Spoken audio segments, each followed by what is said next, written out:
Hi, welcome to Mystery Esoterica. My name is Braden, and it's really hot.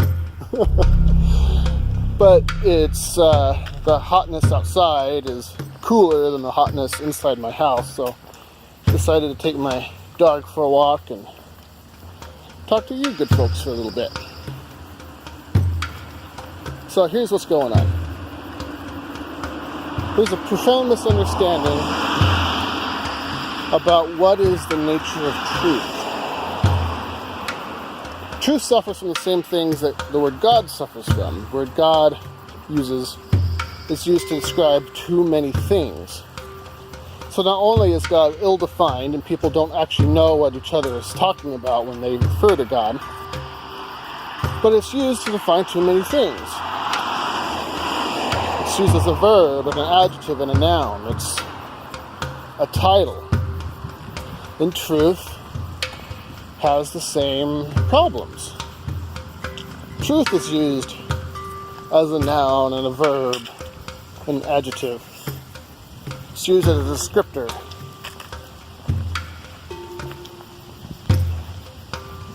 And if you look it up on Google, for example, it's even worse. Google will say,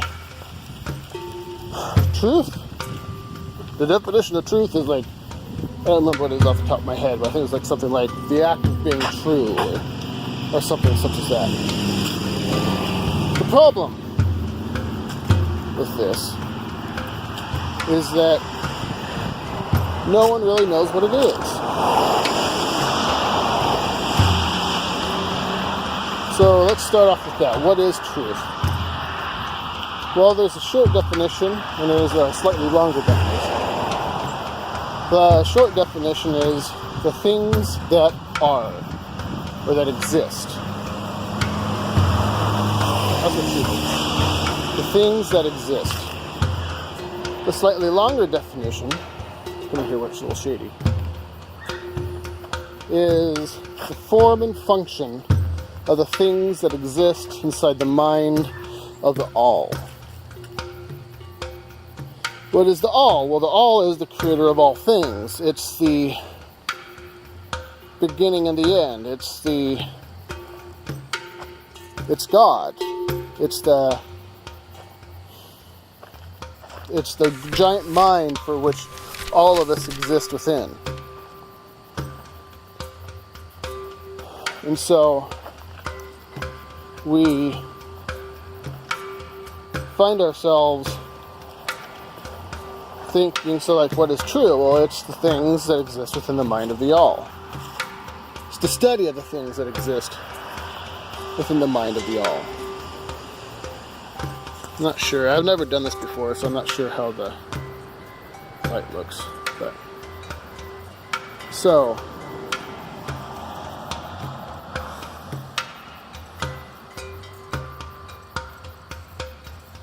but there's several different kinds of truth, and I think this is where people get mixed up a lot.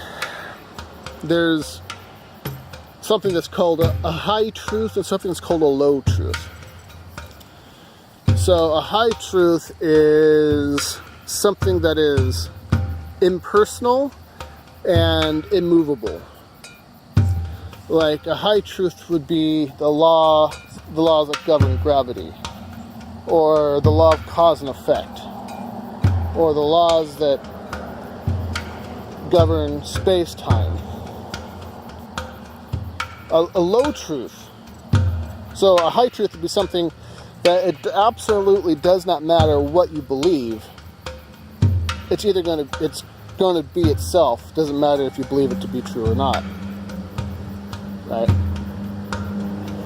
A low truth is like, my favorite color is purple.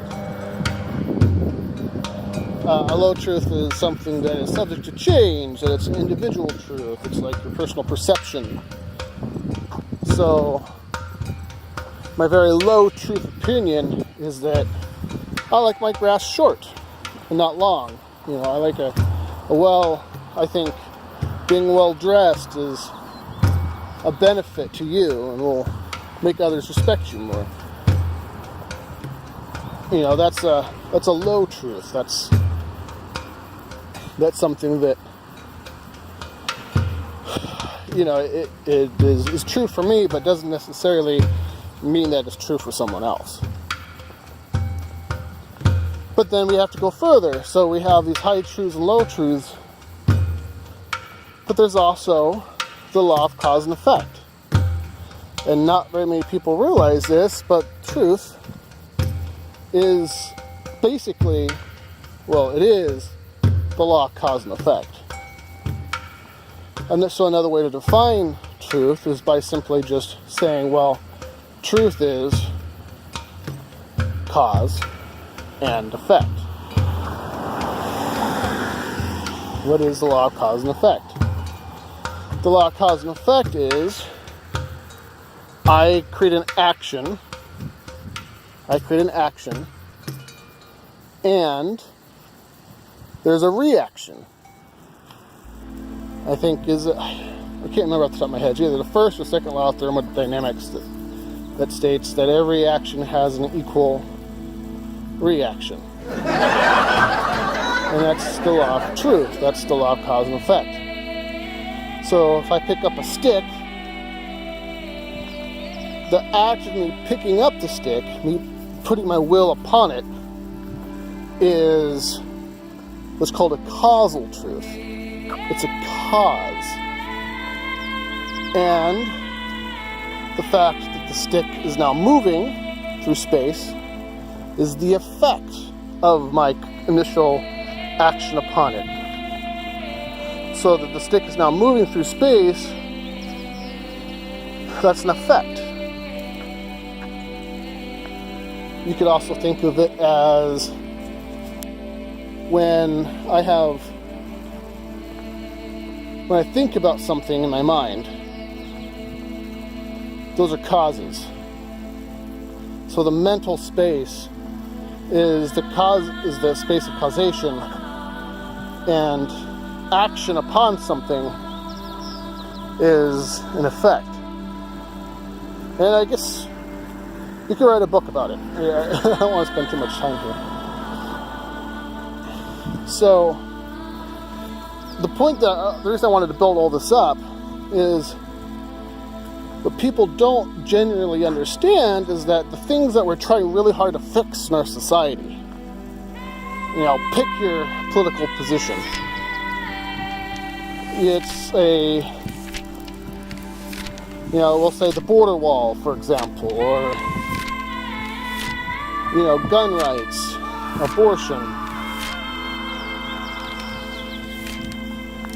These are all effects.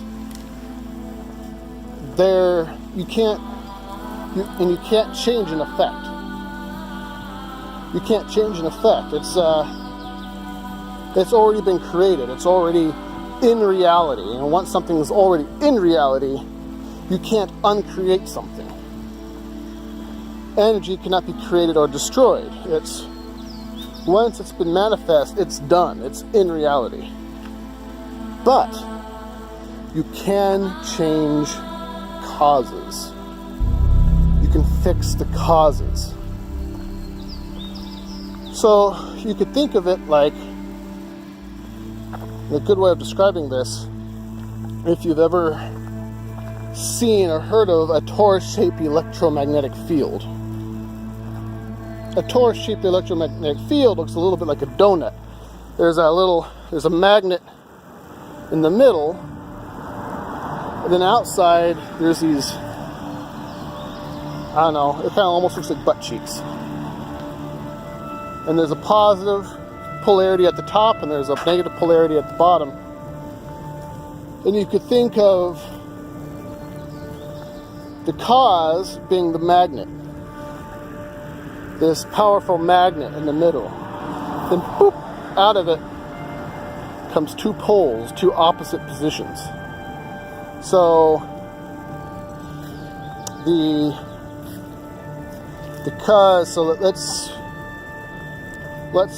let's go with gun rights. So there's two very opposite positions on gun rights. There's guns are evil, we got to get rid of all of them. and that guns are good, and we need to have as many of them as possible. And you break down the arguments, both are technically true.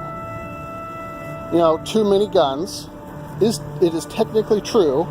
If you have too many guns in a society, more bad guys are capable of getting guns, you know, more kids are capable of getting guns, and there's more gun deaths associated with it.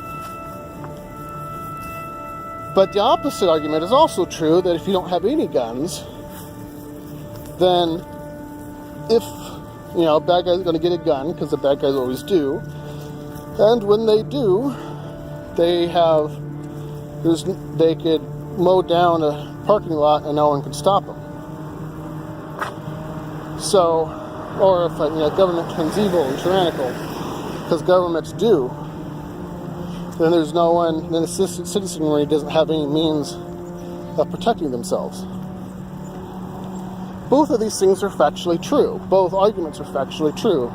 Logically speaking, both these things work. However, these are an effect. They're an effect. How do we know that they're an effect? Well, a cause always produces two poles.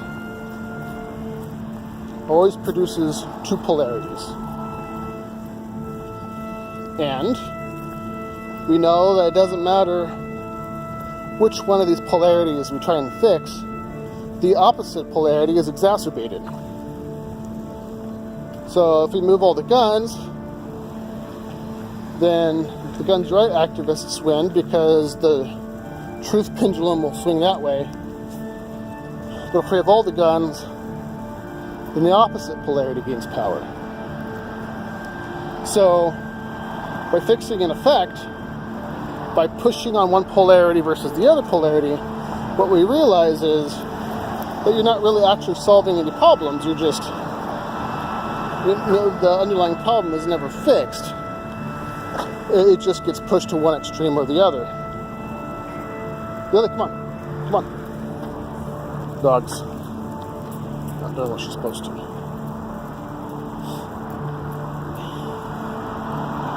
So, what would be the cause of gun violence then? If both sides are right and both sides are wrong, how do you fix it? How do you fix this problem? Well, first off, you have to understand that with truth, things are kind of complicated. There is no black and white. You have to realize that if you have a hard and fast stance on one of these polarities, you're both right and you're both wrong. Both parties, it is possible to be right and wrong at the same time. This is called holistic thinking. To be able to look outside of the box and recognize that sometimes two things could be right and two things could be wrong at the same time. Things aren't black and white. So if both are right and both are wrong, you have to recognize that there's something that's causing these two poles, these polar opposites on our torus-shaped electromagnetic field.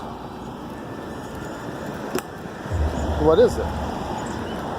Consciousness. By my limited ability to diagnose it. Consciousness. You've had a failure of consciousness.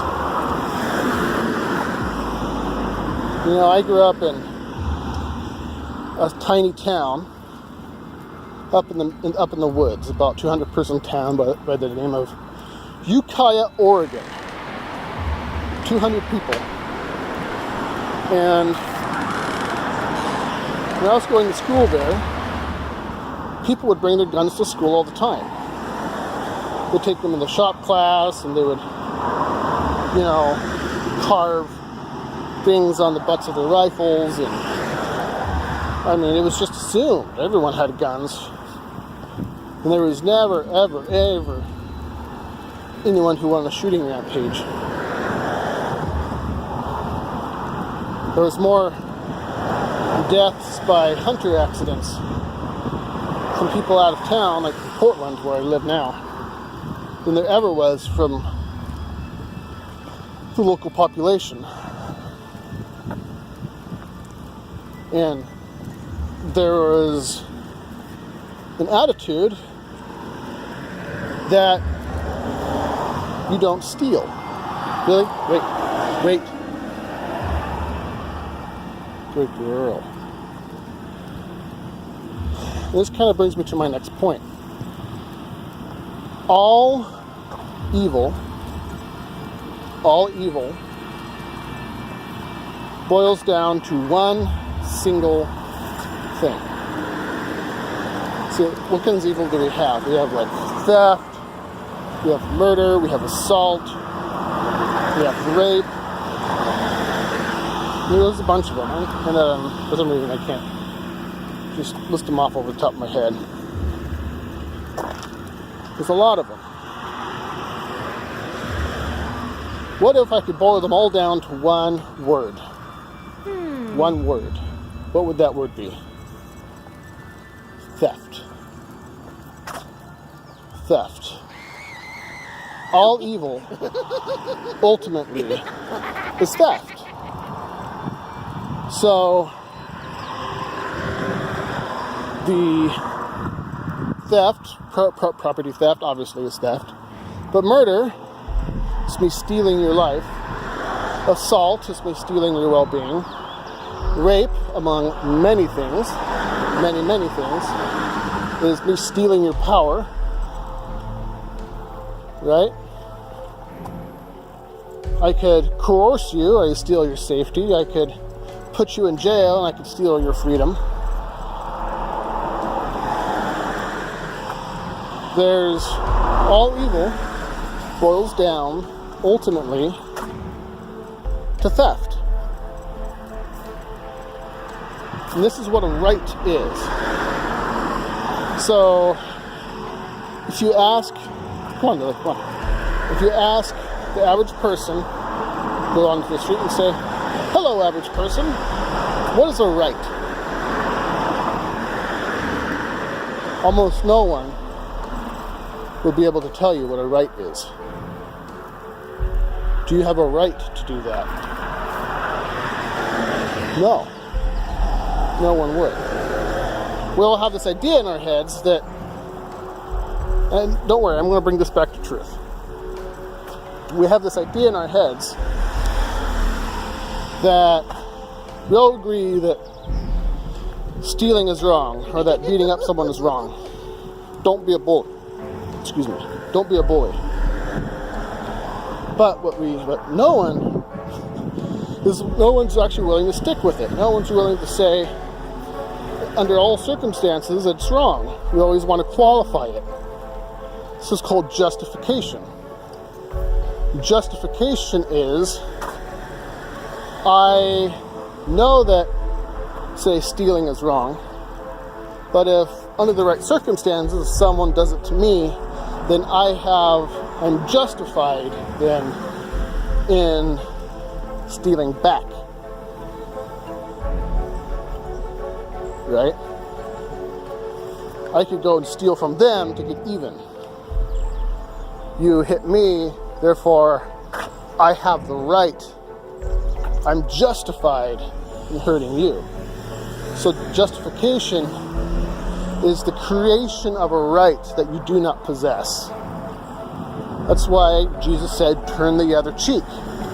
You do not have the right to steal from someone, even if they already stole from you. You do not have that right.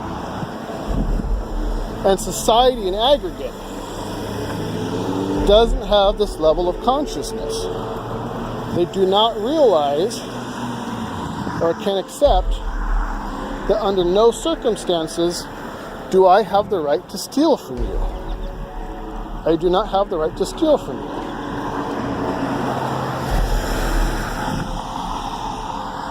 You understand? So it comes back to the gun violence thing. Society in aggregate would say, well, You're doing something that I don't like. You're doing something I don't like enough that I am justified in carrying out violence against you. But the problem is that everyone is too concerned with their justifications.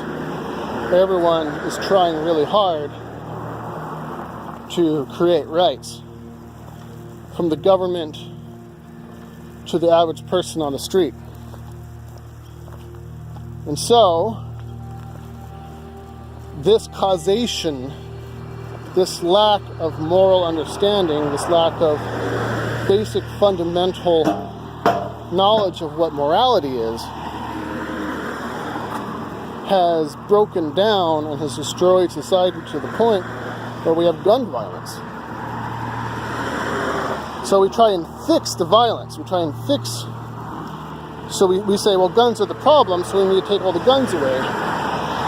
Or we say that guns are the problem, so... Or not having guns is the problem, so we need to add all the guns. No, come on.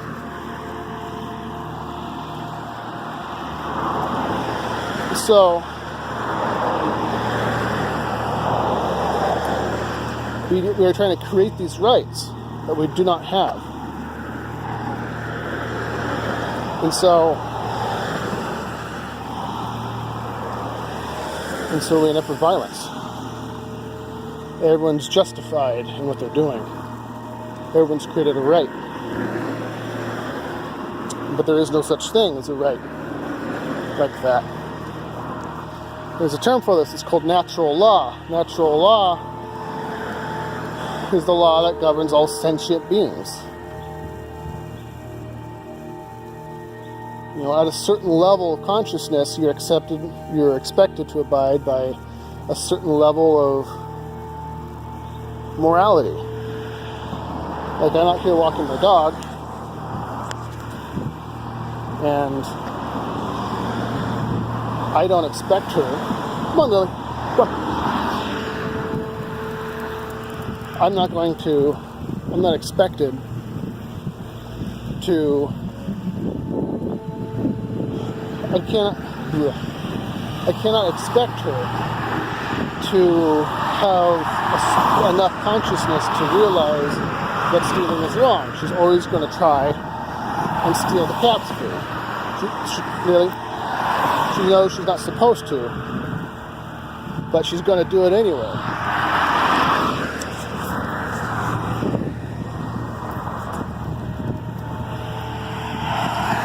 So this is what truth is. Truth is the law of cause and effect. You have a magnetic field. You have a cause, and out of that cause is birthed two polar opposite fields. And you could push on one field, you push on the other one, and all you do is you just kind of move the field around, but you're not changing what's causing the field in the first place.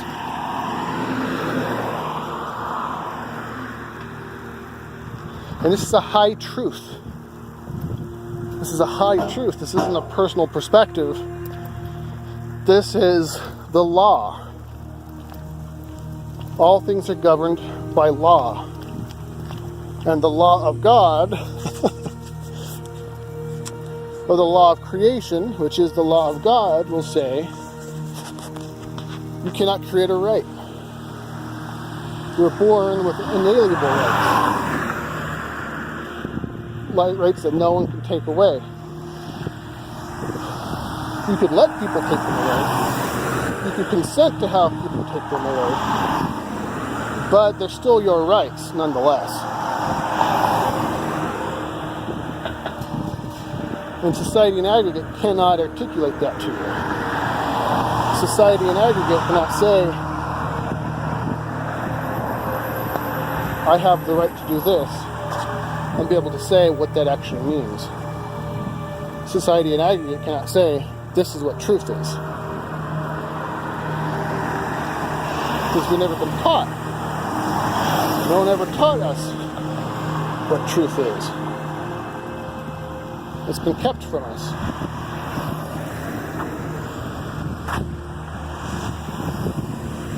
Well, my friends, thank you very much. This was a good visit. I should do this more often. I could walk the dog and get some exercise and spread the word. So, alright, y'all. Take it easy. Like, share, and subscribe. This is a new channel. And just keep spreading the light, people. Bye-bye.